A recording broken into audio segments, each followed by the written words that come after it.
Bienvenidos todos ustedes al ciclo de webinars de alfabetización emocional que la Subsecretaría de Educación Pública de la Secretaría de Educación Pública de México y la Organización de Estados Iberoamericanos para la Educación, la Ciencia y la Cultura hemos organizado a fin de apoyar el trabajo que los docentes hacen en este país en una dimensión que es verdaderamente importante, que es todo lo que tiene que ver con el manejo de las emociones para el crecimiento personal y, por supuesto, para el aprendizaje.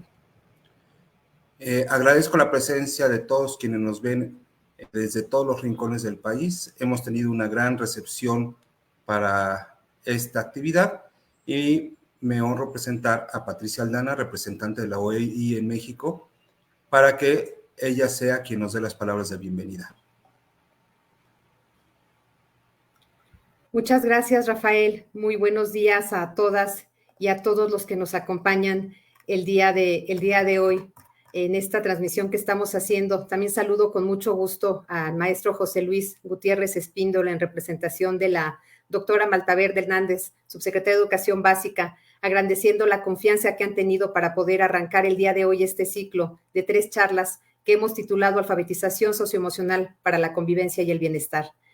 Para la Organización de Estados Iberoamericanos es un gusto poder contribuir a la nueva Estrategia Nacional para promover trayectorias educativas continuas, completas y de excelencia que está poniendo en marcha la Secretaría de Educación Pública, en la cual uno de sus componentes es la promoción de habilidades para la vida y la atención socioemocional. Como parte del acompañamiento que estamos dando a la Subsecretaría de Educación Básica, además de estos conversatorios, llevaremos a cabo a lo largo del próximo ciclo escolar, con el apoyo de la Agencia Española de Cooperación Internacional para el Desarrollo, una estrategia de acompañamiento donde los docentes tendrán la oportunidad de implementar actividades en las aulas que les permitirán desarrollar a través de proyectos sus propias competencias socioemocionales, así como las del alumnado, buscando así proporcionar una formación integral. En el año 2018, cuando llegó a la Secretaría General el doctor Mariano Jabonero, se dio continuidad en nuestro programa Presupuesto 2019-2022 a la importancia de desarrollar las competencias para el siglo XXI, competencias que permitan hacer frente a un futuro incierto y cambiante, tales como el pensamiento crítico, la resolución de problemas, la colaboración en red o ciertas habilidades interpersonales como la empatía, la solidaridad o la cooperación. Es sabido que los nuevos entornos laborales demandan profesionales con estas competencias transversales que son indispensables independientemente de la profesión que desempeñan.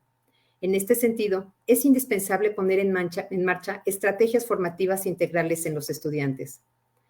Sabemos que desde los años 90 se ha incrementado paulatinamente la importancia del desarrollo socioemocional de los estudiantes dentro de los entornos educativos. Se ha valorado la importancia no solo de los aspectos cognitivos, sino también de las competencias socioemocionales para lograr el desarrollo integral del alumnado, así como del bienestar del docente.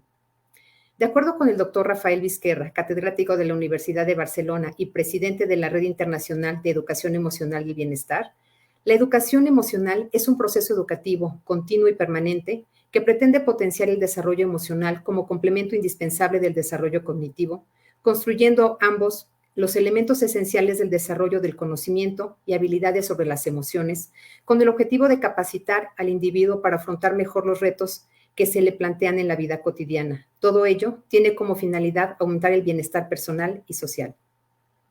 Hoy más que nunca, ante los retos que hemos tenido que enfrentar los últimos 2 años y medio con la pandemia, hemos visto que los estudiantes han vivido diferentes circunstancias en sus hogares: maltrato, violencia, pérdida de padres, cuidadores, familiares, incluso amigos. Con el retorno a las aulas, los estudiantes necesitan volver a la convivencia, sentirse acogidos y comprendidos por sus compañeros y docentes. Asimismo, las circunstancias que han vivido los docentes en este periodo no han sido sencillas. Se han visto obligados a innovar y buscar los mecanismos para no perder contacto con sus estudiantes. Sin embargo, sabemos que la presión y la carga de trabajo ahora con el retorno a clases no ha disminuido, sino que por el contrario se ha incrementado al intentar recuperar este tiempo. Es así como las competencias emocionales de los docentes podrán facilitar su propio bienestar, así como su efectividad y calidad en su quehacer cotidiano en las aulas. En efecto, numerosos estudios muestran que intervenir en la educación emocional implica los siguientes beneficios: aumentar el bienestar y salud emocional de las infancias, la juventud y el cuerpo docente, reduciendo ansiedad, depresión y mejora para gestionar y reducir el estrés. Mejora el clima escolar, reduciendo las conductas disruptivas y maltrato. Mejora el aprendizaje y los resultados académicos. Mayor empleabilidad de las y los estudiantes. Beneficios en la calidad de vida futura del alumnado. Ahorro de costes derivados de problemas del maltrato como el bullying, la depresión, la ansiedad, el alcoholismo. De acuerdo con Carmen García de Leanis, invertir en educación emocional es invertir en salud, bienestar, paz y prosperidad. Es así que en estos últimos años se ha dado un gran empuje al uso de las tecnologías como un aliado para la educación. La educación emocional esperemos que pueda lograr posicionarse en las aulas también y que se considere para la formación integral de las y los estudiantes en esta estrategia nacional que propone la SEP. Es así como el objetivo de estas charlas lo que proponen es brindar a directivos y docentes herramientas que les permitan desarrollar e integrar las habilidades socioemocionales en el aula, así como incentivar su interés en esta temática, propiciando así su participación en proyectos de mayor impacto. A lo largo de los siguientes 3 días van a escuchar y compartir con 3 especialistas de la educación emocional en los siguientes temas. Hoy nos acompañará la doctora Begoña Ibarrola, psicóloga, escritora de libros infantiles y juveniles, quien ha trabajado varias décadas con docentes en temas de inteligencia emocional.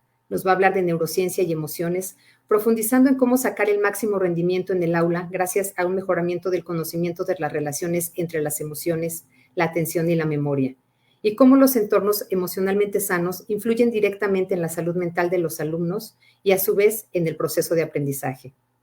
Mañana miércoles tendremos el gusto de escuchar al doctor Rafael Vizquerra, catedrático de la Universidad de Barcelona y presidente de la RIEP, quien concretará la importancia del papel del docente en la adquisición de competencias socioemocionales de sus estudiantes, así como el beneficio que tiene para ellos mismos trabajar con sus propias emociones.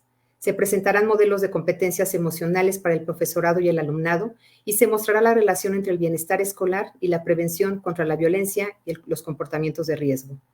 Y por último, el jueves nos acompañará la doctora Carmen García de Leanis, socia fundadora de GLS Educación Emocional y directora del posgrado de experto en inteligencia emocional de la UNIR, quien nos dará actividades muy concretas que pueden ser implementadas en el aula y también en otros ámbitos para ejercitar el músculo de la inteligencia emocional.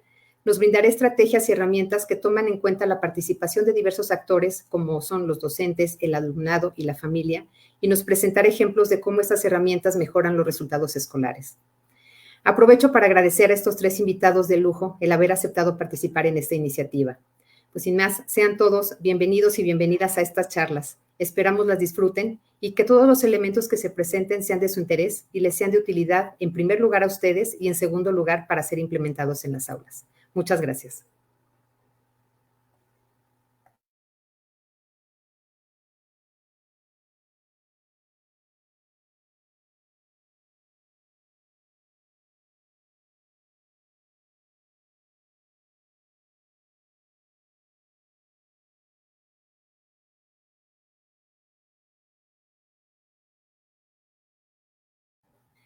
Rafael, parece que no te escuchamos. Sí, ya.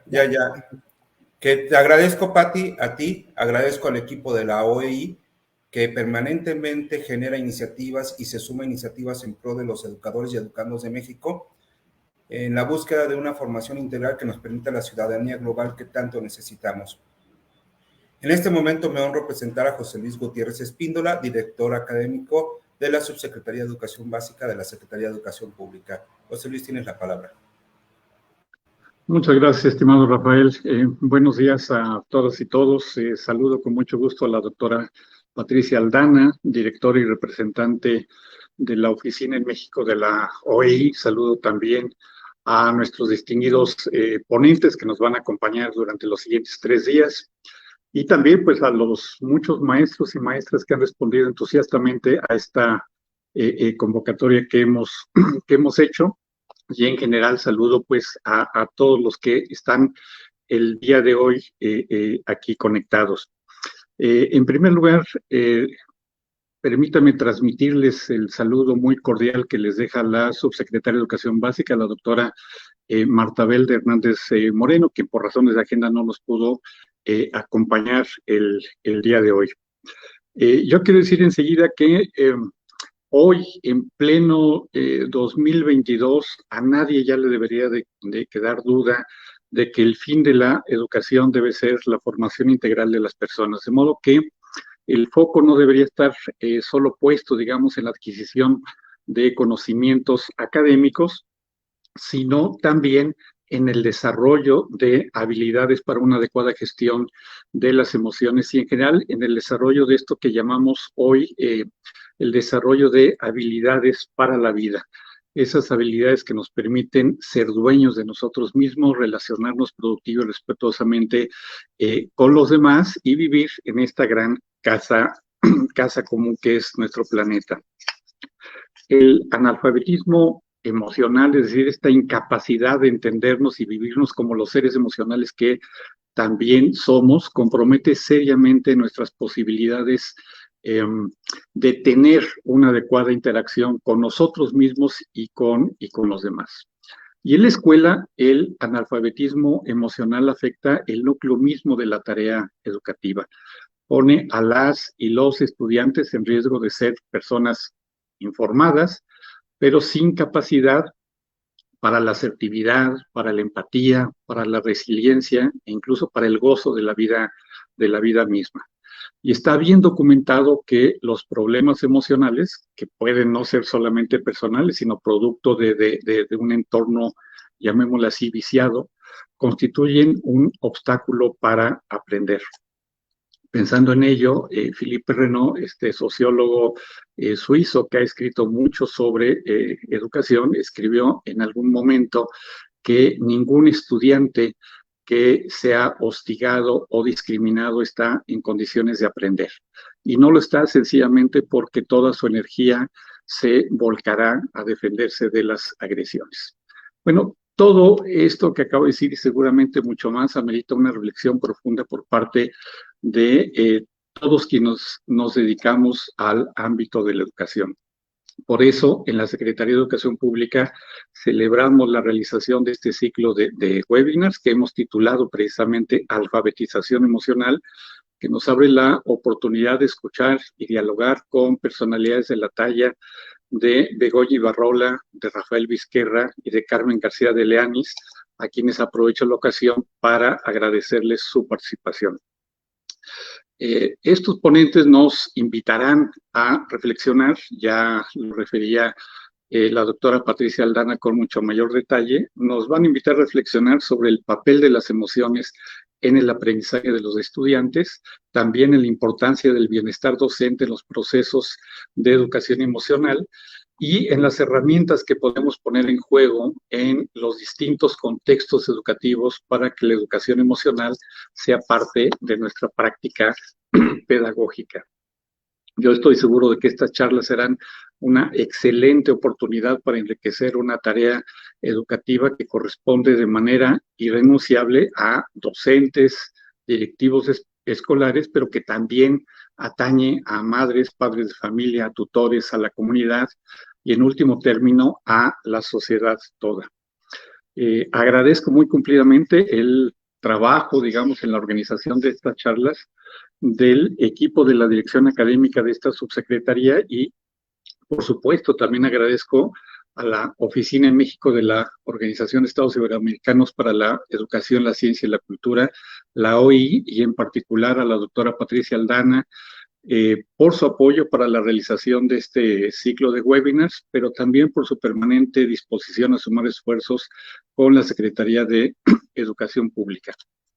Ya lo señalaba también la doctora Aldana, este ciclo marca el inicio de los trabajos que en el ámbito de las habilidades socioemocionales se ha trazado la Estrategia Nacional para promover trayectorias continuas, completas y de excelencia.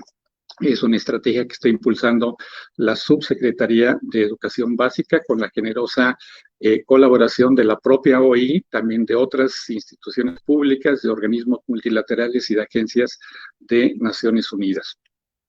En la Subsecretaría de Educación Básica estamos convencidos de que en un proyecto presidido por un enfoque integral y humanista, la educación de las emociones forma parte de la educación de excelencia a la que tienen derecho nuestras niñas, niños y adolescentes. Una educación cuya finalidad última es formar personas en el más amplio sentido del término, pero también ciudadanos del mundo. Muchísimas gracias por su atención, muchísimas gracias por responder tan entusiastamente a esta convocatoria y enhorabuena. Muchísimas gracias, José Luis, por tu participación, por el mensaje que nos has dado, que nos permite ubicar esta actividad en la que participamos. Y sin más preámbulo, quiero presentar a Begoña Ibarrola. Ella es psicóloga, escritora infantil y juvenil, especialista en inteligencia emocional. Es una consagrada divulgadora y docente en temas como la educación emocional, la neuroeducación, las inteligencias múltiples o la musicoterapia, y además es una persona entrañable. Algunos la hemos conocido a través de sus escritos, y hoy esos escritos tienen un rostro y seguro que van a tener el deleite de su palabra. Bienvenida, Begoña. Ella nos va a acompañar con la charla "Cómo se conectan las emociones de los alumnos con los aprendizajes". El micrófono y la cámara son tuyos. Muchas gracias, Rafael. Muchas gracias a la OEI y a todas las personas que estáis haciendo posible esta retransmisión. Y buenos días, y gracias también a todas las personas que estáis al otro lado de la cámara, con ganas de aprender o con ganas de descubrir a lo mejor que lo que estáis haciendo es maravilloso, porque en el fondo educar las emociones, que de eso vamos a hablar, es educar personas para buscar ellas mismas y encontrar su propio bienestar, y con ese efecto multiplicador, ¿no?, como la gota de aceite que cae y se expande, generar una sociedad mejor y más justa. Vamos a poner la presentación y luego haremos una serie de preguntas, un espacio para vuestras dudas, vuestras reflexiones. Y a mí me gustaría empezar esta charla comentando que sin los descubrimientos de la neurociencia en la década de los 90 al momento actual, quizás no podríamos hablar de algunas de las cosas que vamos a comentar hoy. Fijaros, yo terminé la carrera en el año 77 y en 5 años de carrera me hablaron de las emociones un día para decirme que no se sabía muy bien lo que eran, que no se podía investigar el cerebro, no había tecnología que pudiera abrir una ventana al interior del cerebro y saber qué es lo que pasa en el cerebro cuando sentimos miedo, cuando estamos celosos o cuando sentimos envidia. Por lo tanto, la neurociencia, que es un abordaje interdisciplinar sobre el cerebro y que reúne a muchas disciplinas, desde la química, desde la psicología, desde la pedagogía, desde la genética, todas a una, investigando qué es lo que pasa en el interior de nuestro cerebro, ha dado lugar a la neuroeducación. Y la neuroeducación integra neurociencia, psicología y todo aquello que tiene que ver con los procesos de enseñanza y aprendizaje. Esto es muy importante para los docentes, pero también es muy importante para el alumnado en general, porque por un lado nos dice cómo podemos enseñar mejor, nos da estrategias válidas, porque no, vamos a ser sinceros todos y todas. Muchas veces el profesorado mantiene estrategias que le funcionan, pero siempre hay algún alumno o alumna que dice, con este no llego, a esta persona no consigo transmitirle estos conocimientos, o este alumno se bloquea por más que yo empleo estrategias súper innovadoras y me preparo y me pongo al día. ¿Qué es lo que sucede? Que muchas veces mantenemos estrategias que están basados incluso en nuestro propio perfil de inteligencias, que están basados en gustos, en preferencias. Hay, por ejemplo, profesores y profesoras de infantil que casi todos los conocimientos los transmiten a través de la música, otros a través del movimiento, otros a través del dibujo. ¿Qué es lo que pasa? La neurociencia nos dice, con un aval ya científico, estas estrategias sí funcionan y funcionan por esto, por esto, por esto, y estas otras estrategias con algunos alumnos o alumnas funcionarán y con otros no. Entonces, esto a los docentes nos da mucha seguridad. Pero también es cierto que la neurociencia tiene que hacer el esfuerzo, y yo en mi libro de aprendizaje emocionante lo intenté hacer, espero haberlo conseguido, tiene que hacer un esfuerzo por llevar a la mente de los docentes conceptos que provienen de otros campos y que no nos resultan tan familiares ni tan conocidos, porque hasta hace poco nadie pensaba que podía educar mejor a sus alumnos si conocía cómo funcionaban sus cerebros. Hoy nadie lo pone en duda. Pero aparte de eso, también la neuroeducación nos dice cómo aprenden mejor nuestros estudiantes. Y esto es muy interesante, por eso yo os voy a hablar no solamente voy a explicar qué son las emociones, que esta es la primera charla de alfabetización emocional y entonces tenemos que asentar las bases, sino que luego vamos a entrar en ver qué emociones ayudan a que el alumnado aprenda mejor y qué emociones pueden dificultar ese aprendizaje del alumnado. Yo creo que esto también es muy interesante porque nos tenemos que dar cuenta que nuestro trabajo es con personas y las personas, nosotros mismos, los docentes, no estamos todos los días igual. A veces nos levantamos, como decimos en España, con el pie izquierdo y estamos pues todo el día un poco así como enfadados, molestos por algo que ha sucedido o por algo que simplemente tengo ahí en la mente dándome vueltas. Por lo tanto, yo sé que mi estado emocional como docente va a influir en el aula, luego veremos cómo crear climas emocionalmente sanos en el aula, pero también tengo que entender que mi alumnado también tiene una mentalidad, una forma de sentir, una forma incluso de estar físicamente en su cuerpo, porque las emociones conectan mente-cuerpo. Luego lo vamos a ver. Entonces, los estados emocionales de los alumnos que yo tengo delante, a lo mejor no son los más idóneos para aprender. Y yo voy con una gran carga de emoción y de motivación para que entiendan y algunos no prestan atención. Y entonces digo, bueno, algo pasa ahí. Tenemos que entender y nos daremos cuenta a lo largo de esta charla que las emociones dirigen la atención. Así que yo tengo que hacer el aula emocionante. Yo tengo que hacer el aprendizaje emocionante para que se enganchen y no su mente se concentre en otros estímulos o en otros recuerdos. Claro, yo para mí, y esto es una opinión personal, pero que hay varias personas que lo compartimos, quizás uno de los descubrimientos más importantes de la neurociencia y sobre todo de la neuroeducación es comprender que continuamente nuestro cerebro se está transformando por las experiencias y los conocimientos que vamos obteniendo, pero sobre todo por las experiencias. Es decir, como decía Ramón y Cajal, podemos ser constructores de nuestro propio cerebro, podemos ayudarle a cambiar incluso su estructura, además de sus funciones, también la estructura. Se sabe que el alumnado que aprende música antes de los 7 años cambia parte estructural de su cerebro y los aprendizajes de algunos deportes también. Entonces, este concepto de plasticidad cerebral es muy importante porque veremos que alumnos que ayer o antes de ayer o la semana pasada han tenido un fallo en comprensión, en elaboración, en asimilación, hoy puede que ya no lo tengan porque el cerebro está continuamente cambiando y aprendiendo. Y sin embargo, todavía ponemos etiquetas, que es tremendamente injusto y de cara a esta aportación tan importante de la plasticidad cerebral no tiene ningún sentido. ¿Qué es la emoción? Yo voy a daros una definición del diccionario de neurociencia del doctor Mora y de Sanguinetti, porque es importante entender que las emociones son fenómenos, son reacciones, pero subjetivos. Esto creo que lo vamos a ir volviendo a repetir a lo largo de esta charla, pero bueno, al cerebro también le gusta la repetición y va asimilando cuando escucha más o menos lo mismo, aunque sea con distintas palabras.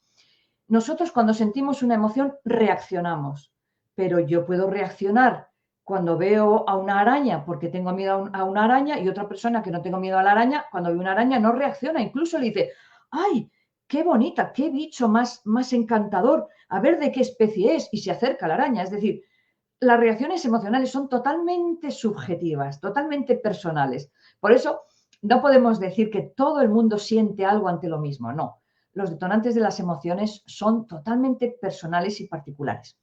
Esa reacción está provocada por una información que me viene o del mundo exterior o de mi mundo interior. Ahora veremos que esta diferencia marca un aspecto muy importante en las aulas, marca vamos a decir, una seña, que luego volveremos sobre ella, una señal que voy a poner ahí.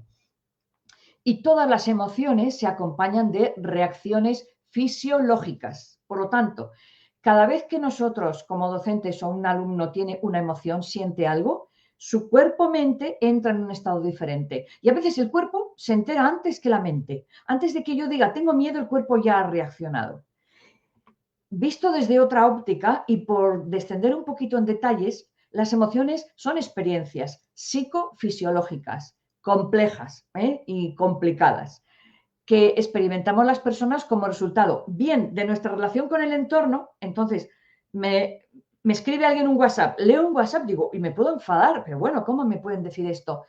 Veo alguna situación en mi entorno de alguien que está diciendo algo y puedo reaccionar. Veo una película, puedo reaccionar. Escucho una música, puedo reaccionar. Todo eso son estímulos externos. O sea, cantidad de detonantes de mis emociones provienen de mi mundo circundante, del mundo exterior. Pero también yo sola me puedo provocar emociones. ¿Cómo? Desde mi mundo interior, a través de pensamientos y a través de recuerdos.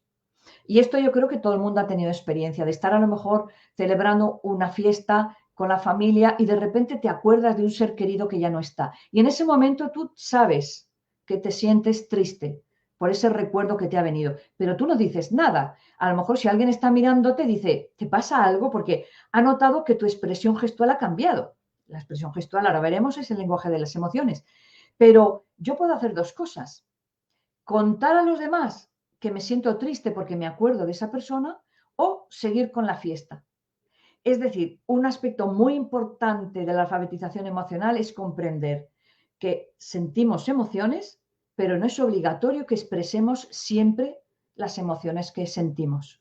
Sentir es un proceso, expresar es otro proceso. Y la educación emocional y el desarrollo de habilidades emocionales, que mañana hablará Rafael Vizquerra, gran amigo y docente, ese aspecto tiene que ver con expresar emociones. Sentir, no podemos saber lo que vamos a sentir, no podemos, pero sí podemos entrenarnos en qué hago cuando siento tal o cual. Hablo, me callo, expreso, no expreso, todo eso es entrenable. Por eso hablamos del desarrollo de habilidades emocionales y por eso hablamos de educación emocional. Si no, sería imposible. Por lo tanto, como nosotros los seres humanos no leemos los pensamientos ni sabemos el recuerdo que le está llegando al cerebro de nuestros alumnos, a veces tienen respuestas que no comprendemos. Bueno, algo le ha provocado, pero ha sido un estímulo interno. En su entorno no ha sucedido nada, pero en su mundo interior sí. Esto es importante que lo tengamos en cuenta. Y como decía antes, las emociones tienen su propio lenguaje, su comunicación no verbal, los gestos, el tono de voz, incluso la postura corporal. Si estamos observando a las personas de nuestro alrededor, podemos, por su gestualidad, aunque no sepamos qué les pasa ni por qué están así, podemos saber si están contentos, tienen miedo, están enfadados, etc. Y si están hablando conmigo, por su tono de voz, si estoy hablando por teléfono y no veo su cara, por el tono de voz puedo descubrir qué emoción acompaña a ese mensaje que me están comunicando. Por lo tanto, las emociones nos impulsan también a actuar en una determinada dirección y por eso es tan importante saberlas regular y saberlas ponerlas a nuestro servicio, ¿no? Saber cómo se convierten en aliadas y no cómo pueden convertirse a veces en enemigas, sobre todo si no las conocemos. Pero hay dos tipos de persona, hay, vamos a decir así, o dos elementos que afectan a las personas. Hay personas, por ejemplo, muy extrovertidas y otras muy introvertidas. A lo mejor las personas extrovertidas tienen un temperamento muy hacia afuera, muy volcado, entonces son más expresivas emocionalmente y puede que haya otras personas que les cueste más expresar lo que sienten o solamente lo expresan cuando esa emoción tiene un determinado nivel de intensidad. Pero también hay otro elemento y es que a medida que vamos creciendo vamos teniendo experiencias y esas experiencias condicionan mi respuesta emocional. Por lo tanto, estos dos elementos, temperamento y experiencias que voy acumulando, hacen que si yo tenía una experiencia, por ejemplo, con el agua en el mar, que estaba a punto de ahogarme, en mi mente el mar está asociado a la emoción del miedo. Solamente podré disfrutar del mar cuando la experiencia en el mar vaya asociada al disfrute, al bienestar, ya no al miedo. Si no, siempre como una moneda ahí estará grabada. Mar, miedo, miedo, mar. Entonces las experiencias nos van condicionando. Y hablaré ahora, dentro de un ratito, de cómo las experiencias, por ejemplo, de fracaso en alguna asignatura nos condicionan las expectativas que tenemos de aprobar o suspender dicha asignatura. Bien, hay varios tipos de emociones. Yo voy a pasar muy rápido porque simplemente es una clasificación. Yo sigo el modelo de Paul Ekman de emociones primarias y las emociones primarias venimos con ellas en el ADN. Son reacciones preorganizadas de nuestro organismo. Venimos con la alegría, la tristeza, el miedo, el enfado, la sorpresa y el asco. Ahora últimamente Paul Ekman ha añadido el desprecio. Pero estas son automáticas. Yo no puedo decidir no tener miedo. Además, sería una imprudencia por mi parte no querer sentir miedo, porque el miedo protege mi vida, me hace ser prudente, me hace reaccionar ante peligros. O sea que cada una de estas emociones primarias son adaptativas y cumplen funciones diferentes. Evidentemente, en el vientre materno, los seres humanos ya sentimos emociones, porque la parte de nuestro cerebro que se encarga de todo el procesamiento de emociones, el sistema límbico, se empieza a construir antes de nacer. De modo que hasta los 7 meses, sentimos las emociones que siente nuestra madre, pero a partir de los 7 meses ya tenemos un sistema límbico y unas estructuras cerebrales que nos permiten dar respuestas individuales. Puede que mi mamá esté oyendo una música que a ella le gusta mucho, pero si al bebé no le gusta y en ese momento le hacen una ecografía, está con los puños apretados y enfadado. Y muchas mamás lo cuentan, es que me está dando puñetazos. Bueno, porque no le gusta, porque ya tiene preferencias, ¿no?, en esa etapa prenatal. Pero sin embargo hay otras emociones que son secundarias, son sociales, son aprendidas. Las adquirimos a través de aprendizajes, a través del entorno, a través incluso de las creencias, de los valores, de todo aquello que rodea mi mundo. Yo a veces lo digo y lo digo sinceramente, yo no sé lo que es el aburrimiento, pero hay personas que sí lo saben. Luego, yo no vengo, en el ADN no traigo el aburrimiento, lo puedo adquirir o no, y en mi caso yo no lo he adquirido, yo no sé lo que es aburrirse. Esto significa que no todas las emociones tienen las mismas funciones ni la misma importancia. Y la educación emocional primero se centra en esas emociones primarias, pero luego tenemos que trabajar también las secundarias porque pueden generar mucho malestar. Luego hay una serie de funciones importantes que aquí he cogido unas cuantas, no he puesto todas porque prefiero ahondar más en la relación de las emociones y el aprendizaje que vamos a ver ahora. Pero estas funciones, para que más o menos las tengáis en cuenta, que vamos a volver a hablar sobre ellas, ¿no? Las emociones sirven para que nosotros nos acerquemos a aquello que nos produce placer, aquello que vemos, como esa persona que ve una araña y se acerca a ver qué bonita, qué cuerpo tiene, qué rayas, de qué clase será, de qué familia, y otras personas que tienen miedo se alejan de ese elemento. Es decir, las emociones atraen o repelen de un objetivo, de una meta, de un objeto, de un alimento incluso, etcétera. Permiten que las respuestas que damos ante distintas situaciones y distintos acontecimientos sean polivalentes, sean flexibles. Nos da una capacidad de respuesta muy amplia, muy amplia. También nos provocan curiosidad. Veremos ahora que la curiosidad es la emoción que enciende el aprendizaje, que es tremendamente importante para que el cerebro se prepare y se disponga a alimentarse de esos conocimientos, ¿no?, y a relacionarlos con los que aprendió ayer. Sirve también como un lenguaje emocional para comunicarnos unos individuos con otros. Mirad, yo creo que no hace falta decir que en todos los países del mundo el uso de la mascarilla ha provocado precisamente que algunos elementos de comunicación no verbal, como es el uso de la boca, que la comunicación no verbal sobre todo se centra en la boca, los ojos y las cejas. Pues bien, casi todo el mundo nos obligábamos a ser más expresivos con los ojos porque la boca no se nos veía. Entonces, cuando hay una comunicación gestual, no verbal y una comunicación verbal, ahí se puede comunicar un individuo con otro y la comunicación es mucho más rica cuando hay expresividad. Cuando falla la expresividad, entramos como en una situación de que no sabemos si esa persona va o viene, cómo reacciona. Bueno, yo creo que todas las personas que me escucháis conocemos gente que no expresa nada y que le estás hablando de algo y no reacciona. Eso nos hace sentir incómodos. Por lo tanto, una de las funciones es generar un vínculo de comunicación entre las personas. Pero ojo, porque las emociones son el pegamento de los recuerdos. Sirven para evocar memorias. Luego hablaremos, pero todo lo que aprendemos con emoción lo recordamos para siempre. Todas las personas que han dejado huella en nuestra vida no las vamos a olvidar, pero de todas las personas que han pasado por nuestra vida no nos acordamos. Luego la memoria es selectiva y como que nuestro cerebro guarda en la sede de la memoria a largo plazo aquellas experiencias, aquellas personas, aquellas situaciones que hemos vivido con emoción. Una emocionalidad positiva o negativa. Ya hemos dicho que no hay emociones buenas o malas. Unas me hacen sentir bien y otras me hacen sentir mal. Pero me voy a acordar siempre de aquello que he vivido con emoción. Y, por supuesto, juegan un papel y esto, pues los descubrimientos de la neurociencia nos lo han aportado, ¿no? No se sabía, se pensaba que la toma de decisiones del ser humano era eminentemente racional. Hoy se sabe que antes de tomar una decisión, unos segundos antes, las emociones nos susurran. Por aquí, haz esto, haz lo otro, no vayas por esa calle, ten cuidado con esta persona. Las emociones nos ayudan a tomar buenas decisiones, nos ayudan también a razonar. Por lo tanto, las funciones cognitivas también tienen aliadas en las emociones.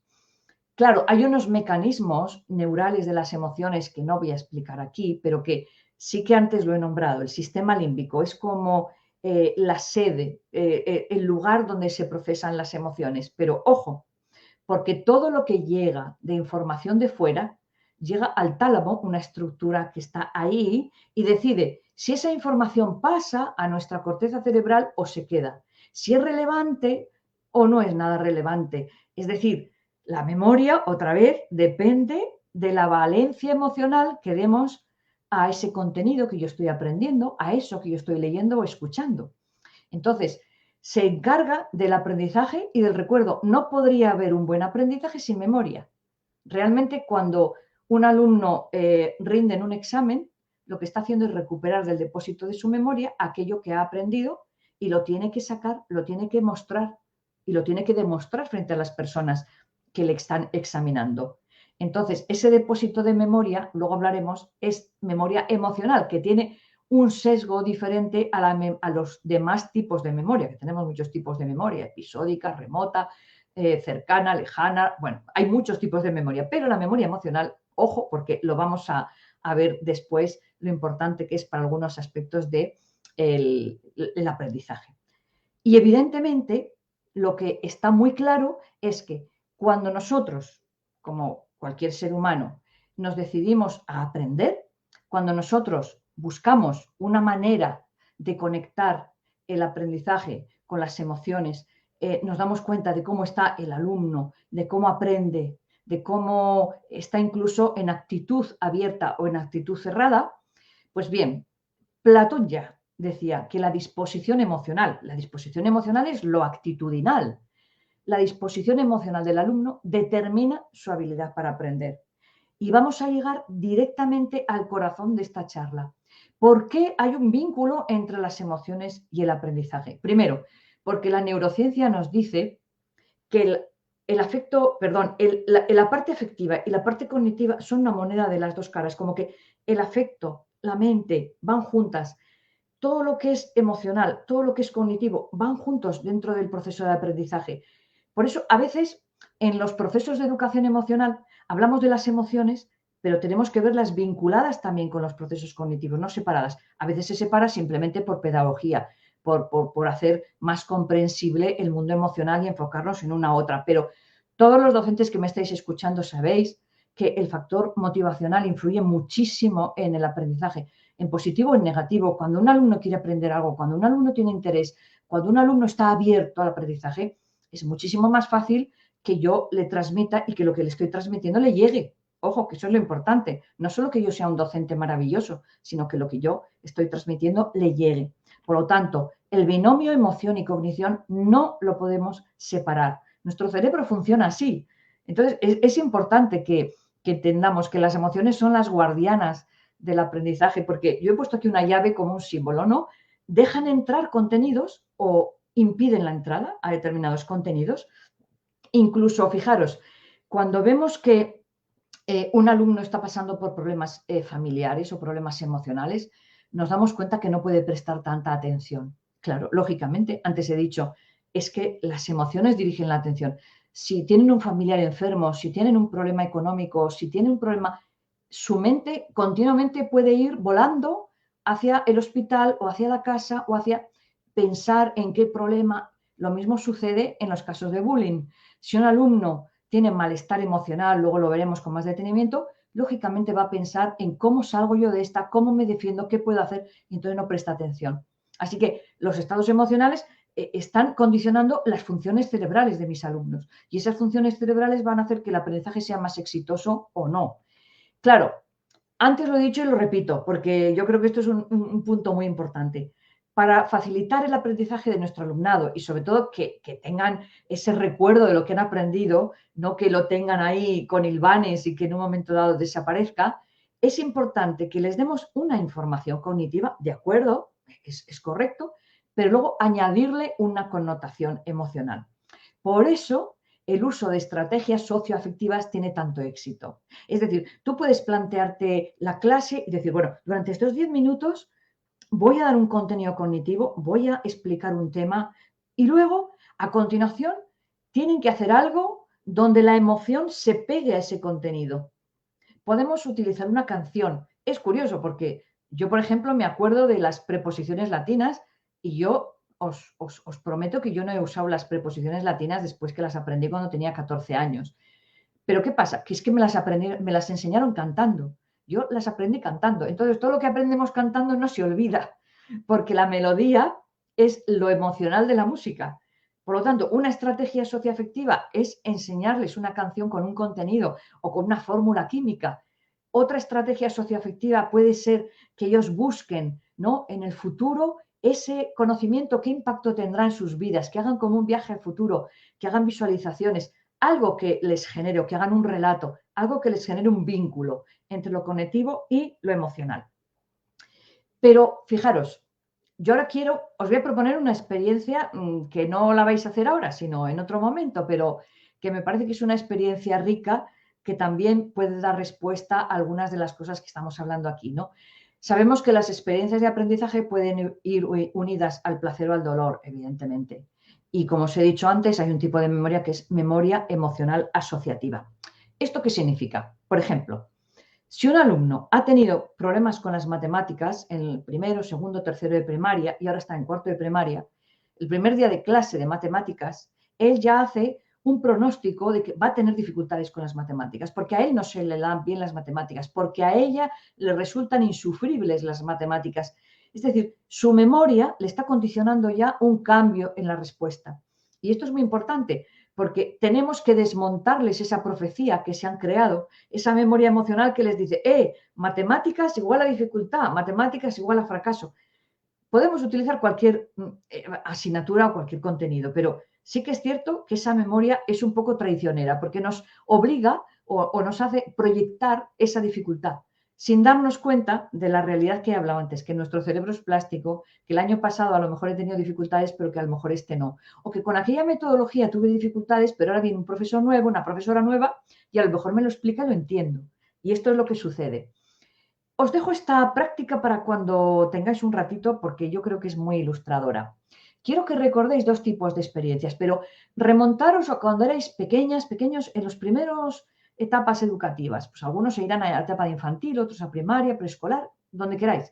Pero quiero que recordéis alguna experiencia que sea muy agradable, muy de alegría, muy de disfrute, de muchísimo entusiasmo, de placer, que lo habéis pasado muy bien en la clase, y otra experiencia de haberlo pasado mal, de dolor, de sentiros humillados, de haber tenido muchísimo miedo porque sabíais que os iban a preguntar.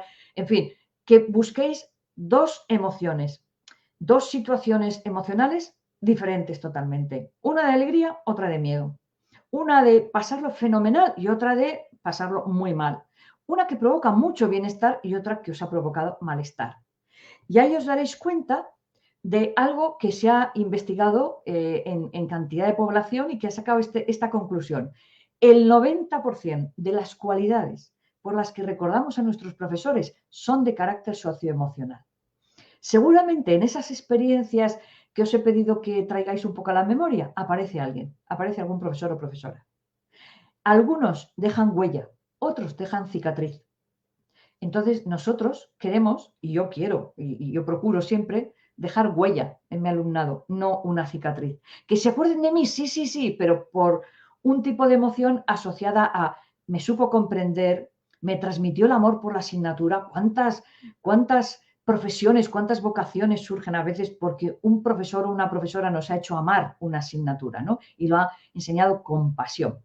Solo un 10% de esas cualidades tienen carácter académico, que no digo que no sea importante, porque es muy importante que tú digas, el profesor, la profesora sabía su asignatura fenomenal, lo sabía explicar, tenía una capacidad fantástica para transmitirme conceptos muy, muy difíciles.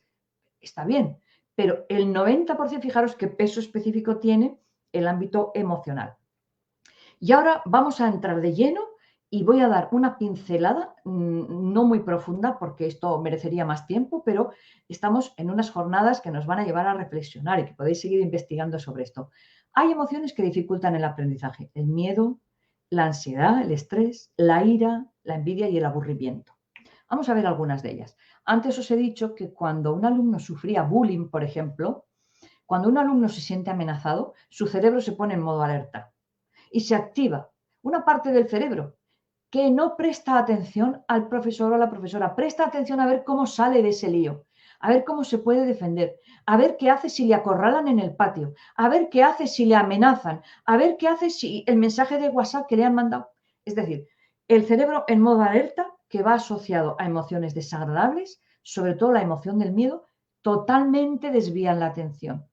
El alumno no se puede concentrar y por eso quizás una de las señales de alarma a veces de un alumno que sufre bullying es que, siendo un alumno exitoso o una alumna con buenos rendimientos académicos, de repente baja en picado ese rendimiento, ese aprendizaje. Está pasando algo, algo pasa. Entonces, ni se concentra, ni, por supuesto, no presta atención, no se concentra y por lo tanto no memoriza. Su memoria activa está totalmente paralizada.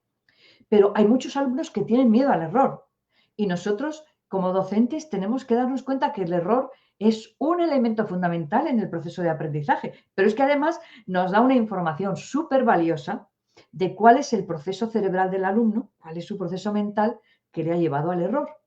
Entonces, conociendo ese proceso mental, le podemos encaminar a que dé una respuesta adecuada, pero sancionar el error y que el alumno tenga miedo a levantar la mano porque a lo mejor se equivoca, deberíamos erradicar de las aulas el miedo al error. Además, diciéndoles desde el minuto 1 del curso, los seres humanos aprendemos por ensayo-error. Si aquí alguno de los alumnos que estáis aquí no ha cometido nunca un error, no es humano. Viene de Marte o de Júpiter o de otro planeta, pero no es humano.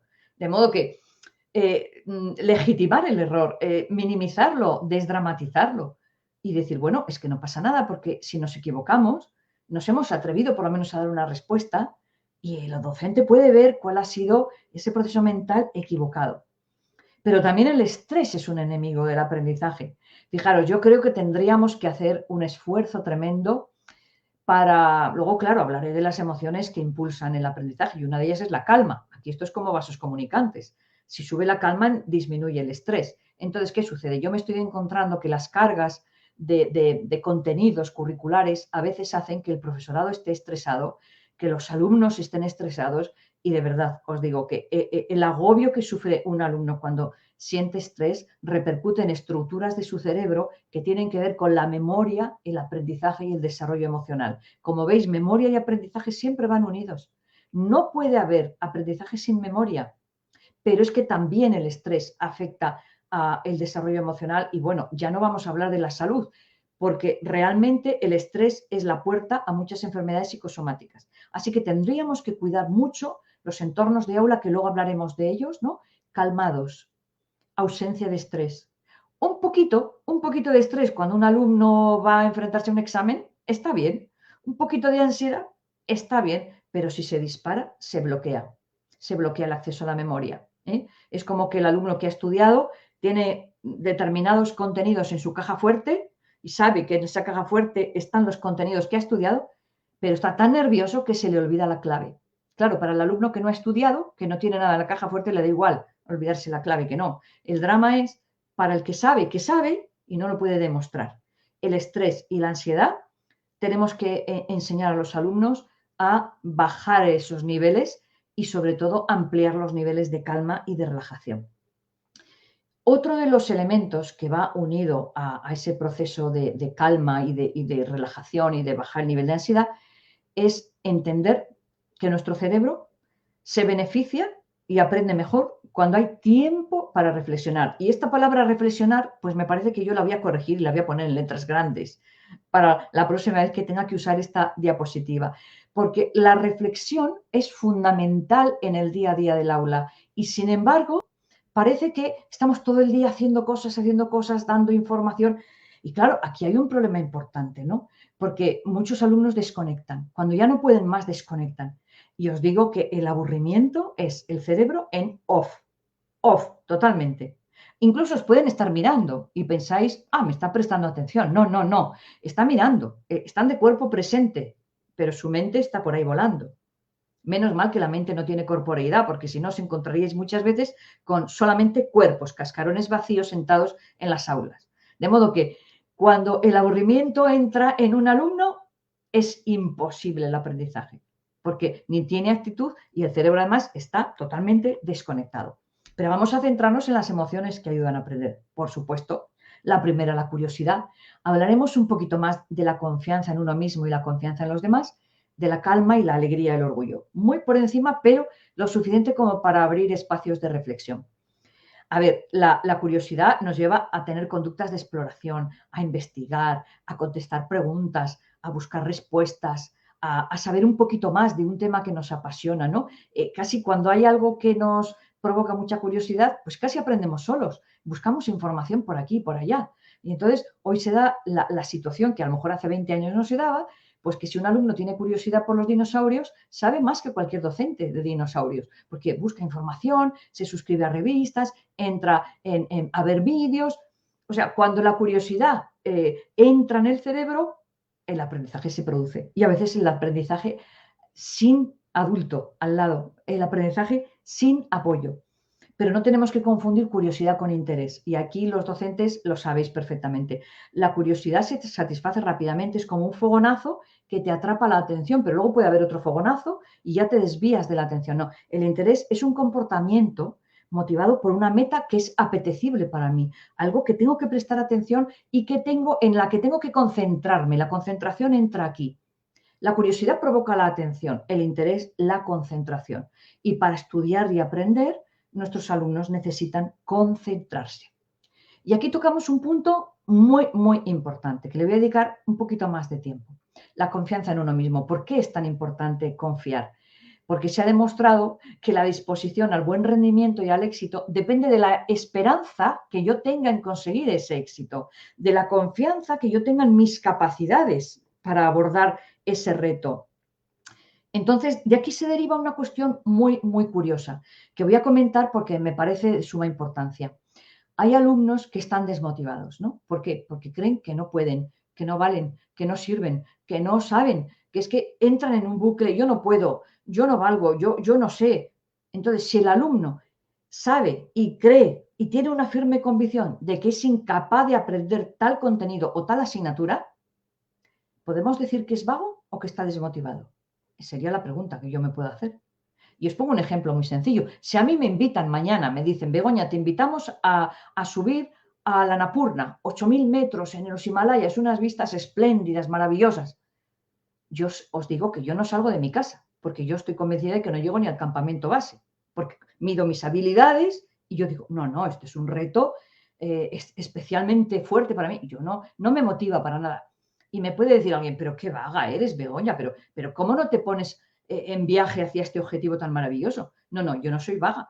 Yo simplemente no estoy motivada porque evalúo mis habilidades y digo, no puedo, yo no soy capaz de subir a un 8.000. Entonces, si yo no puedo, ¿para qué me voy a esforzar? Así que una clave importante es que aprendamos a diferenciar alumnos que no tienen confianza en sí mismos, en sus capacidades, porque entonces nuestra intervención tiene que ir en otra fila, en otra línea, o alumnos que, habiendo subido a muchos 7.000, dicen, no me apetece subir a este 8.000, es que no me apetece ahora, es que tengo otras cosas que hacer. O sea, esa persona es vaga porque realmente le ponen un objetivo que sí que es asequible y sin embargo dice, pues no.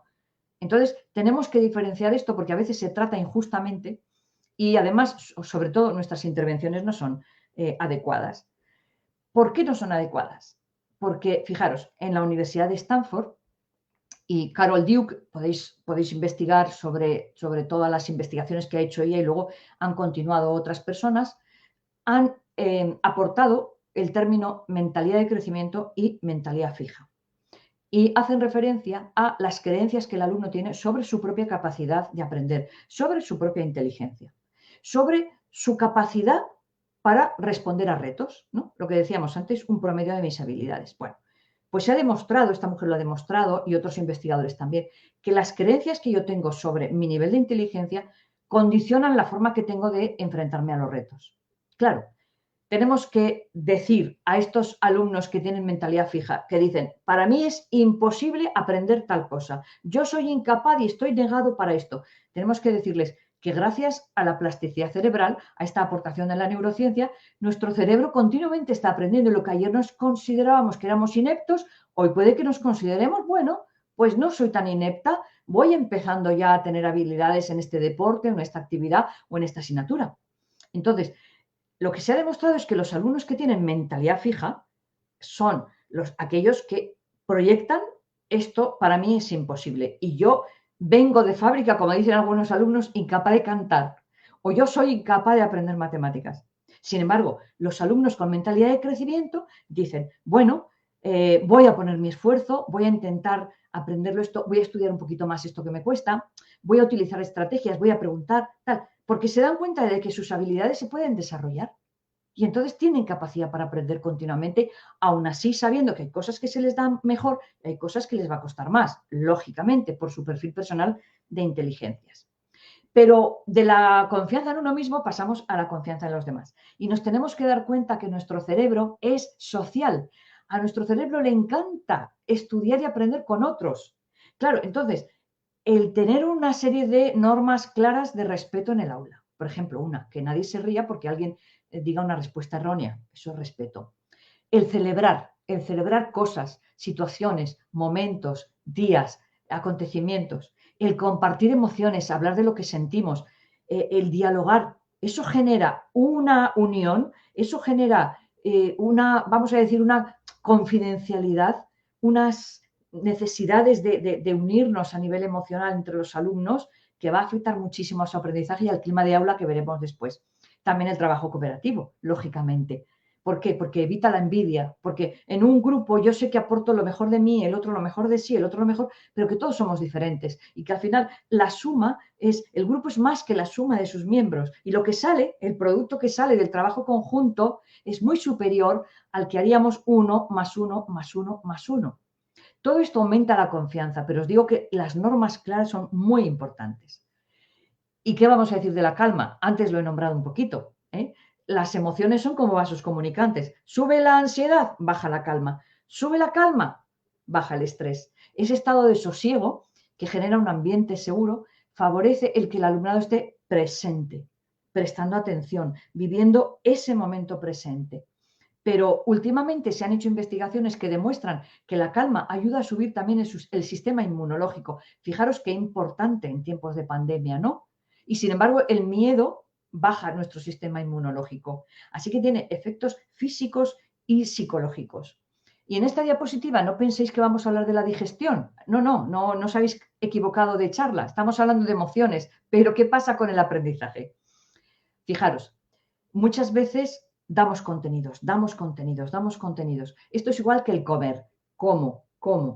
Y el alumno está comiendo. Pero, ¿qué pasa si yo como mucho? Incluso como cosas muy, muy buenas, muy ricas, pero no digiero.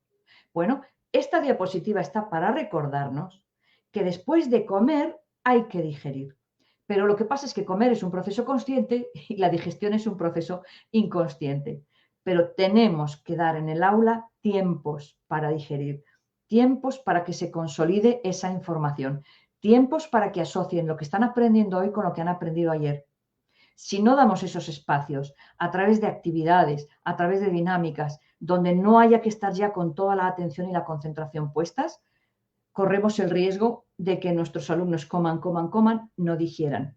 Entonces, repiten en un examen, vomitan todo lo que han recordado, pero eso no significa que hayan aprendido. Para aprender se necesita consolidar, integrar, asimilar, asociar y generar contenidos y aprendizajes significativos, que decimos. Y la alegría, por supuesto, es una emoción que favorece muchísimo un clima de relax, un clima alegre, un clima, vamos a decir, de bienestar, ¿no? Donde la gente está contenta, pero ojo, porque la euforia, que sería la alegría en un estado muy elevado, no favorece el aprendizaje, porque minimiza las dificultades. Cuando un alumno va desobrado a un examen, yo ya me lo he leído una vez y con una vez que me lea el libro yo esto ya lo sé, esta lección que tenía, yo ya lo sé, puede que cometa errores. Porque a lo mejor no se da cuenta de que tiene que pasar la hoja porque el final de la pregunta está en la otra hoja. Es decir, puede cometer errores porque no se da cuenta, no fija la atención bien ese grado de euforia, ¿no? Entonces, bueno, un nivel de alegría está muy bien. Y, por supuesto, sabemos que el alumno atiende y se concentra mucho más cuando hay bienestar, cuando hay calma, cuando hay, bueno, incluso un toque de humor también en las aulas, ¿no?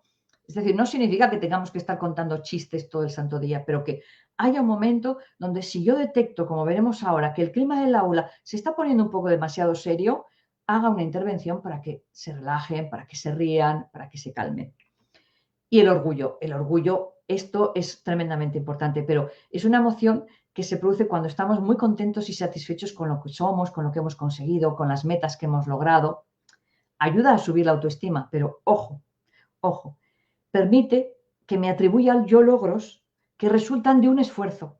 El orgullo va asociado a un esfuerzo. Si a mí me regalan la nota, si a mí me bajan mucho los retos, y mi nivel es así, me ponen un reto así, yo no me siento orgulloso porque no he hecho un trabajo duro, porque no me he esforzado. El orgullo es una emoción muy buena, pero va obligatoriamente unida a la percepción de que he hecho un esfuerzo, que he puesto todo lo que estaba en mi mano para conseguir ese objetivo. Es el orgullo que sienten los deportistas en cualquier competición, ¿no? He dado lo mejor de mí, y me siento orgulloso, aunque a lo mejor no haya ganado, pero me siento orgulloso de mi rendimiento.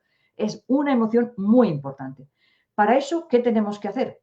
Proporcionar experiencias de éxito al alumnado y adaptar los retos. Acordaros de esa montaña tan grande que yo no me atrevía. Baja, si me dicen, una montaña de 1000 metros, 1500 por aquí cerca, me apunto, posiblemente, me costará más o menos, pero me apunto.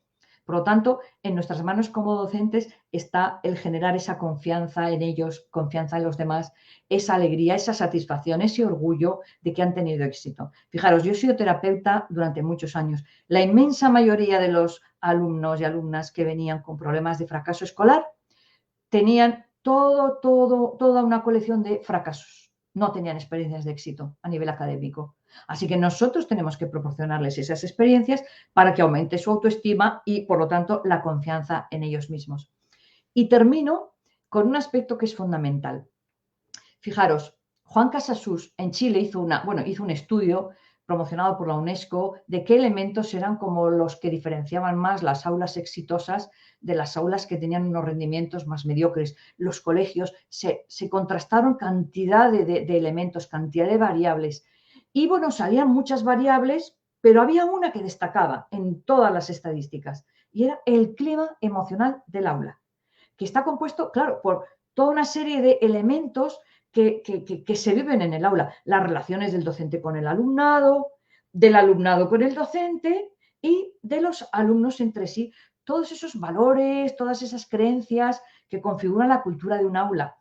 Tenemos que entender que el espacio del aula, en cuanto hay personas en cualquier espacio, es como un espacio ecológico, como un ecosistema. Entonces, imaginad, en un ecosistema, cuando un elemento sufre un daño, por ejemplo, si en un mar se elevan las temperaturas o en un océano se elevan las temperaturas de determinados grados, hay animales o plantas que ya no pueden sobrevivir. Es decir, lo que pasa a uno afecta a los otros elementos del ecosistema. Veamos el aula como un ecosistema.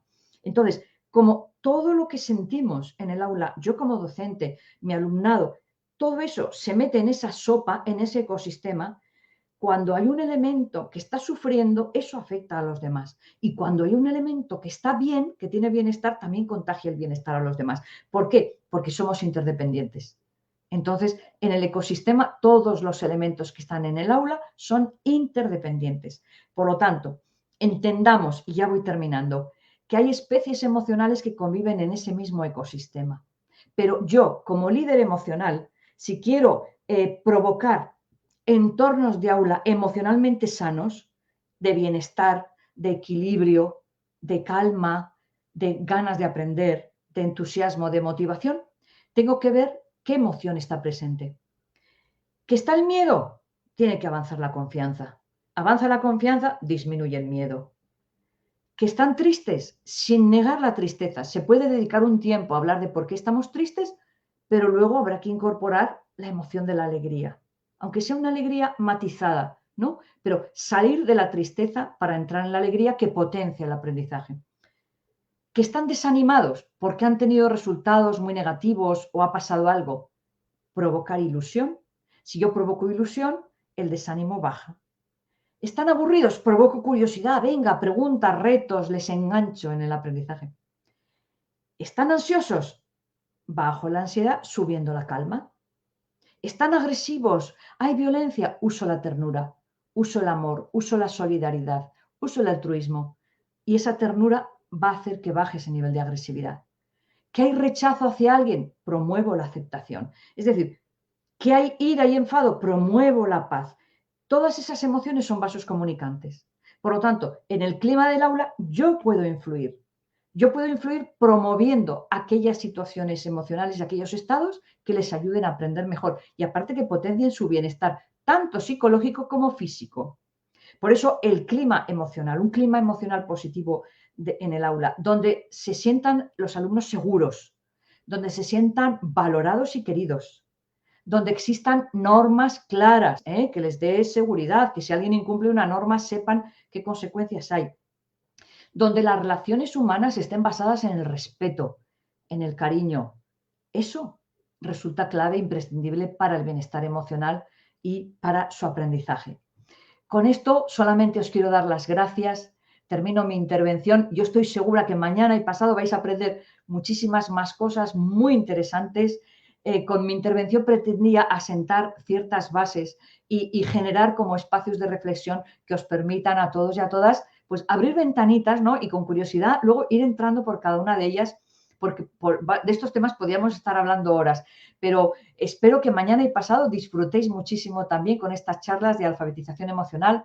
Doy gracias de nuevo a la OEI y a todas las personas que están detrás organizando este evento y haciendo posible nuestra comunicación y, por supuesto, os doy las gracias a todas las personas que estáis detrás de las pantallas y espero con muchísima ilusión vuestras preguntas o vuestros comentarios.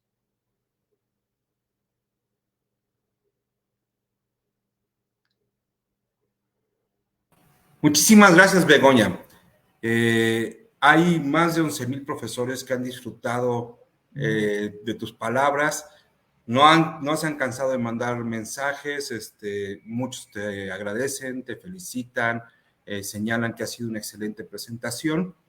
Y ahorita pues vamos a tener la oportunidad de que continúes platicando con ellos a través de unas preguntas. Miren. Y quisiera, antes de pasar a esta parte, recordarles que ya se ha puesto un enlace para que puedan registrar su asistencia a esta actividad. Ahorita se va a volver a poner en las redes para que puedan llenar su formulario de participación y reciban la constancia. Solo poner su nombre y su centro de trabajo en los comentarios de las redes sociales no es suficiente. Hay que entrar a este enlace que va a ser publicado y así ya podemos formalizar para que tengan la constancia de participación. Y por otra parte, queremos decirles que nos preparen preguntas, que nos las manden por las redes sociales, tanto de la OEI como de la Secretaría de Educación Pública, y nosotros representaremos la combinación de varias de ellas a Begoña para que nos las comente. Y bueno, ya tenemos algunas que van en esta línea, Begoña. Unas tienen que ver con las necesidades particulares de niños y niñas. ¿Qué otras estrategias socioafectivas podemos usar para los alumnos desmotivados, los deprimidos? ¿Cómo trabajar las emociones con alumnos de necesidades especiales como TDAH, entre otras? Y bueno, podemos comenzar por allí, si te parece. Sí, bueno, las estrategias socioafectivas son aquellas que generan un clima de aula de bienestar, de tranquilidad, de relax, y donde el componente cognitivo no es tan importante como el emocional. Y si se combinan los componentes cognitivos y luego los socioemocionales, vamos a ayudar a que alumnos que estén a lo mejor desmotivados en la parte cognitiva porque se dé alguna de esas emociones que he hablado antes que limitan su aprendizaje o porque tengan una mentalidad fija y crean que son negados y están desmotivados a lo mejor porque no confían en ellos mismos, si yo introduzco, por supuesto tengo que conocer al alumnado, ¿no? Pero si yo introduzco habilidades que tienen que ver con esa persona que está desmotivada y hago que viva una experiencia de éxito en ese momento o que enseñe algo que ese alumno o alumna sabe y se lo enseña a los demás, o utilizo un mecanismo o una vía como puede ser el dibujo, la música, el movimiento, la expresión corporal, lo que sea, o la fotografía, algo que sé que es un hobby para él o para ella, que es algo que le apasiona, que es algo que le gusta y se le da con facilidad, pongo su habilidad aquí al servicio de los demás y automáticamente ese alumno o alumna está enganchada porque se da cuenta de que los demás valoran ese aspecto. Entonces, muchas veces, cuando nos centramos solamente en aspectos cognitivos, hay alumnos que quedan desenganchados por esa memoria emocional asociativa tan peligrosa que les dice y les manda el mensaje, tú no vas a entender esto, tú no eres capaz de hacer este problema, uy, aquí es que ni te metas que tú no vas a saber. Rompo toda esa situación poniéndoles una experiencia de éxito y de triunfo y de compartir con los demás algo que no tenga nada que ver con el contenido. Eso les predispone. Y entonces yo automáticamente, y lo he comprobado, cuando un alumno, una alumna con desmotivación, apáticos, que a lo mejor simplemente no están convencidos de que van a ser capaces de rendir bien en esa asignatura o están convencidos de todo lo contrario, que van a rendir muy mal, si yo logro hacerles destacar en algo, yo les puedo decir, ¿eso que sabes lo has aprendido así de golpe o has ido entrenando o lo has ido perfeccionando? ¿Tú crees que una canción se aprende simplemente o una coreografía en un momento? No, has ensayado, has entrenado. Pues igual en esta asignatura, en este contenido que tienes dificultad, hay que ir entrenando, hay que ir ensayando, hay que ir dedicándole tiempos y esfuerzo, pero hago que sienta experiencias de éxito y de logro a través de cosas o habilidades o hobbies que ese alumno o alumna tenga. Claro, otra cosa es si un alumno está triste porque está sufriendo, por ejemplo, la pérdida de un familiar o de una mascota y tiene un proceso de duelo. Yo creo que el compartir emociones es una varita mágica que abre los corazones del alumnado y apoyan y ayudan a esa persona que lo está pasando mal, por el motivo que sea. De alguna forma, lo que yo he comprobado, porque yo llevo más de 20 años dando formación en educación emocional, lo que yo he comprobado en las aulas, la repercusión de compartir momentos de tristeza en las aulas es que se generan unos vínculos muy fuertes entre el grupo y de comprensión y de empatía muy fuertes. Mañana Rafael hablará de la importancia de la empatía. Yo creo que la empatía del docente es clave para sintonizar con la tristeza de un alumno y decirle, siento que lo estás pasando mal. Y a continuación la pregunta, ¿me quieres contar lo que pasa? ¿Tienes confianza como para compartir con tus compañeros lo que te está pasando o no? Siempre dándoles la opción, porque al corazón del alumno hay que llamar a la puerta. Pero si ese alumno se abre y dice, es que tengo este problema y estoy así, es que si está triste no va a conectar contigo, no va a conectar con el aprendizaje. Las partes de un volcán o la fotosíntesis es un elemento secundario para él o para ella, no tiene nada que ver. Lo que más le afecta es la tristeza. Entonces, no veamos la desmotivación y la tristeza como paralela, sino como situaciones diferentes. Y el abordaje del docente es totalmente diferente. Ante la tristeza, empatía, preguntar, conversar, incluso decir, es que todos hemos pasado momentos de tristeza. ¿Quién quiere comentar algún momento que haya estado triste en esta semana o en este mes? Ahí se abren foros de diálogo, de exposición, de intimidad, que como digo, hacen que los vínculos en el grupo sean muchísimo más intensos y muchísimo más respetuosos. Ahora bien, si hablamos de necesidades educativas especiales, tenemos que entender que todo lo que es el desarrollo de habilidades socioemocionales, que mañana hablará Rafael, por ejemplo, niños con TDAH tienen más dificultades en el autocontrol, que será la regulación emocional, lo hablará él, y le podéis preguntar estrategias concretas de autocontrol, porque si yo ahora las doy sin haber entendido lo que es el autocontrol, está fuera de contexto. Pero, por ejemplo, en general, la educación emocional puede ayudar a todo tipo de niños y niñas con necesidades educativas especiales a conocerse mejor, a comprender su mundo emocional, menos a veces las personas que tienen algún síntoma dentro del espectro de autismo, Asperger, Williams o autismo diagnosticado. ¿Por qué? Porque estas personas, una de sus características es que tienen dificultades para conectar con su mundo emocional. Ahora se está investigando mucho sobre las neuronas espejo como posibles culpables, entre comillas, de no tener esa capacidad para empatizar con las emociones de los demás. Entonces, niños o niñas de espectro autista tienen dificultades para que es conciencia emocional, poner nombre y saber expresar, y también para comprender la expresión emocional de los demás. Con lo cual, los procesos de educación emocional, excepto este grupo y en concreto el tema de conciencia emocional y empatía, y también, por supuesto, regulación, todas las demás competencias emocionales, la conciencia emocional, la regulación, la autonomía, la destreza social, las habilidades de vida y bienestar, que mañana explicará Rafael, a todos niños y niñas con necesidades educativas especiales les viene muy bien, pero adaptándolo a su nivel de comprensión. En España, por ejemplo, hay programas de educación emocional para niños y niñas con síndrome de Down.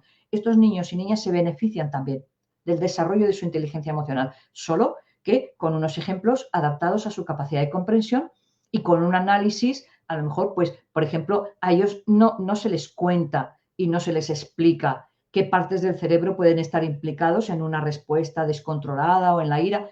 A lo mejor a nuestros adolescentes sí, sin síndrome de Down, a lo mejor es bueno que sepan qué es lo que pasa en su cerebro cuando entran con un ataque de ira, ¿no? Para que aprendan a regularla. Solamente se adaptan los contenidos, pero cualquier persona, cualquier niño o niña con necesidades educativas especiales, se puede adaptar los programas de educación socioemocional.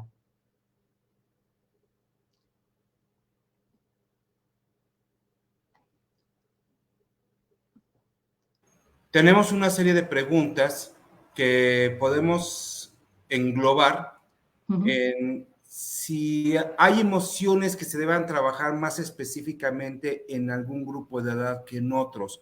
Porque, bueno, nos han preguntado sobre preescolar, sobre primaria, sobre la primera adolescencia o pubertad en la secundaria, etcétera.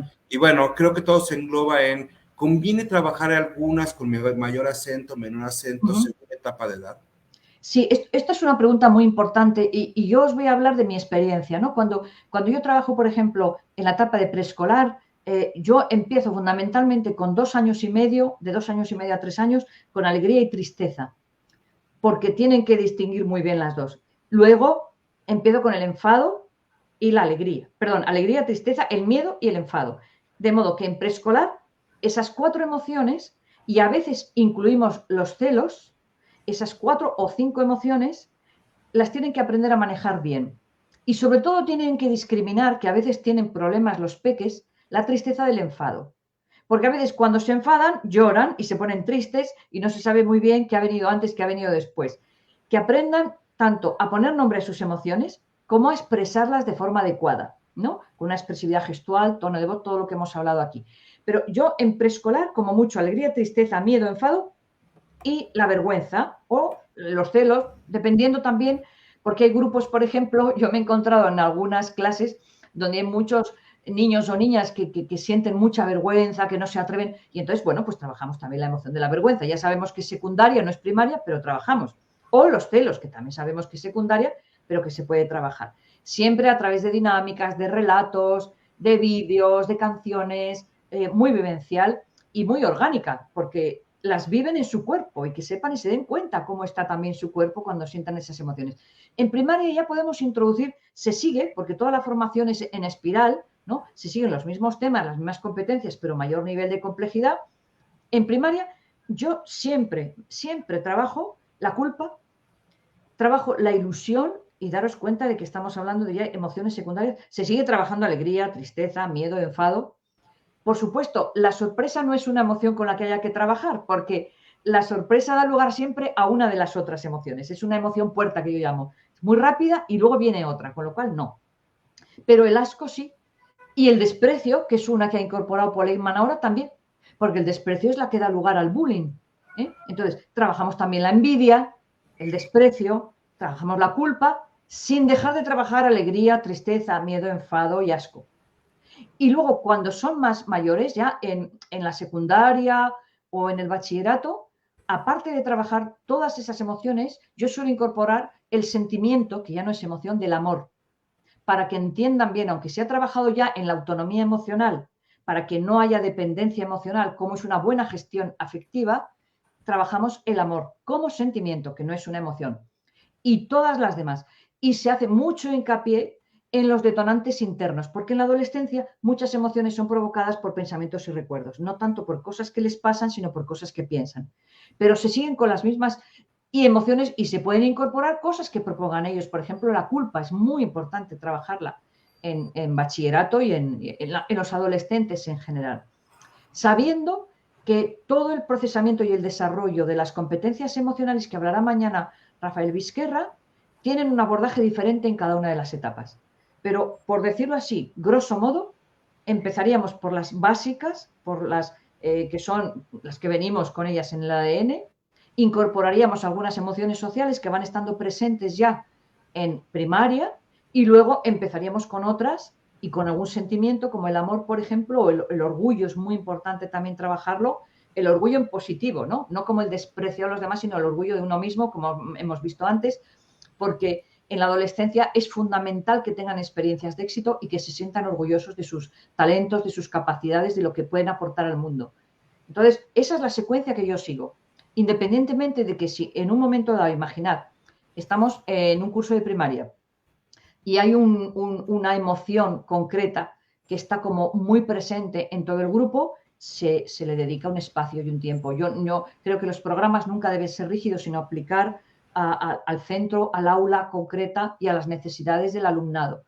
Pero si os sirve, esto es cómo yo lo trabajo, dependiendo con qué grupo de alumnado estoy, con qué edades trabajo, con qué edades trabajo y con qué profesorado estoy trabajando. Fíjate que varios de los profesores tienen inquietud sobre la relación entre el manejo de emociones y la educación emocional que podemos dar en la escuela y las situaciones familiares. Cómo trabajar cuando en la familia hay violencia, cuando hay sobreprotección en la familia, cuando hay desmotivación, depresión en papá, mamá, o incluso no hay ningún tipo de refuerzo de la familia hacia la tarea que se está haciendo en la escuela. Y entonces, bueno, parece que es un tema no menor el de la relación familia-escuela cuando se trata de favorecer o dificultar el trabajo de la educación emocional. Claro, es que familia y escuela deberían ser cómplices de la educación emocional, ¿no? Y de hecho, yo en los programas más exitosos hemos visto que he dado formación al profesorado y luego he dado formación a las familias. Rafael Vizquerra y yo estuvimos en un proyecto que duró 4 años maravilloso, donde se trabajó en paralelo. Claro, la eficacia del programa sobre el alumnado fue duplicada o triplicada con respecto a los centros. ¿Qué es lo que pasa? Que el docente no puede intervenir en la familia si el docente no pide ayuda. Perdón, si la familia no pide ayuda. O sea, si la familia te pregunta, ¿qué puedo hacer con mi hijo para? Entonces tú le puedes dar una información. Pero, ¿qué es lo que yo hago normalmente para intentar vincular a las familias o que se involucren en ese proceso tan importante? Pues cuando se está trabajando la educación emocional en las aulas, yo normalmente, si estamos trabajando la conciencia emocional, por ejemplo, pues mando una notita a las familias, el profesorado manda una notita a las familias que he confeccionado yo y digo, en el aula estamos trabajando el poner nombre a lo que sentimos, expresar gestualmente lo que sentimos, darnos cuenta de los detonantes de cada emoción, por qué sentimos esto y no lo otro. Sería bueno que en casa ayudaras a tu hijo de esta manera y entonces le dan unas pautas.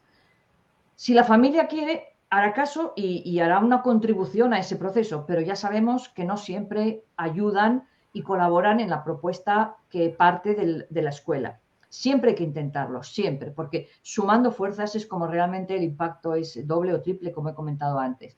Pero ¿yo qué haría? Normalmente en las familias también tienen unos valores. Hay familias que apoyan la educación emocional, que reconocen las emociones, que hablan de las emociones en su entorno y hay otras que reprimen las emociones. Entonces, yo no puedo cambiar eso, pero yo sí puedo ayudar a que el alumno cuando vaya a su casa intente cambiar ese entorno, porque pensamos que son solamente los alumnos como los secundarios en una familia. A veces los alumnos introducen, cuando son hijos e hijas, introducen cambios en sus propios padres o madres. De modo que cuando hay un problema de falta de conexión, se intentan buscar esos puentes que unan a la comunidad educativa en general. Que esos puentes están rotos, entonces tenemos que entender que en su familia vive una situación emocional y en el aula va a vivir otra situación emocional, respetando que en su familia hay problemas, que en su familia hay alcoholismo, que hay depresión, que hay violencia. Es como cuando tú le dices a un niño pequeño muchas veces, cuando haya un conflicto vamos a hablar. Es que en mi casa, cuando hay un conflicto, gritan y se pegan. Ya, eso, en tu casa es eso, ahí funcionan esos valores y esas normas. Pero en el aula no nos pegamos, no nos insultamos, empleamos otros recursos. Es decir, niños y niñas tienen que tener muy claro que el mundo de su familia tiene unos valores, tiene unas dificultades, tiene unos problemas, pero cuando están en el aula se tienen que centrar en los valores, las normas de convivencia que nosotros les vamos a incorporar y sobre todo trabajar por su bienestar emocional. Si ellos están bien, pueden hacer un impacto en sus familias. Eso lo he visto yo. No pensemos que por ser niños o niñas no tienen impacto sobre los adultos, lo pueden tener. Pero evidentemente nosotros no podemos abordar el mundo de las familias si no nos llaman y no nos preguntan. Otra cosa es que a veces les pasas un artículo, les pasas una nota a las familias, les dices, Estamos recuperando, a ver, pues, por ejemplo, conflictos que haya habido en las familias durante el año pasado, en la pandemia. ¿Qué problemas han surgido? Por favor, apunta 2 o 3 problemas que hayáis tenido, porque en el aula luego lo vamos a hablar. Ya estamos comunicando 2 entornos y entonces podemos decir, mirad, si este problema lo tenemos aquí, lo resolveríamos así y así y así. Y los niños ven valores y antivalores. Ven que los valores que les estamos dando nosotros a lo mejor son los que tienen en su familia o no. Pero así ven el contraste. Y en su formación vamos a generar un impacto y se van a dar cuenta que al final los aportes de la educación socioemocional les ayudan a sentirse mejor, sentirse más capaces de resolver sus propios problemas, aunque tengan un ambiente difícil en la familia. O sea, ya sabemos que los entornos familiares van a influir muchísimo en el rendimiento y en el bienestar de los críos. Eso ya lo sabemos. Pero nosotros como docentes nos tenemos que centrar en provocar ese bienestar aquí y que si en todo caso podamos crear algún vínculo, lo hagamos. Siempre preguntando, siempre con cuidado y siempre que nos dejen abrir la puerta de la casa y dar una opción. Yo, en el fondo, yo siempre digo que las familias a veces no lo hacen bien porque no saben hacerlo bien, pero cuando tú les das una pauta, cuando tú les dices, mira, es muy importante que seas empático con tu hijo, que no reprimas su tristeza, que le consueles cuando esté triste, que no le dejes abandonado, que seas capaz de contener su enfado. Cuando les das unas pautas, en general responden bien. En general, siempre hay excepciones, lógicamente.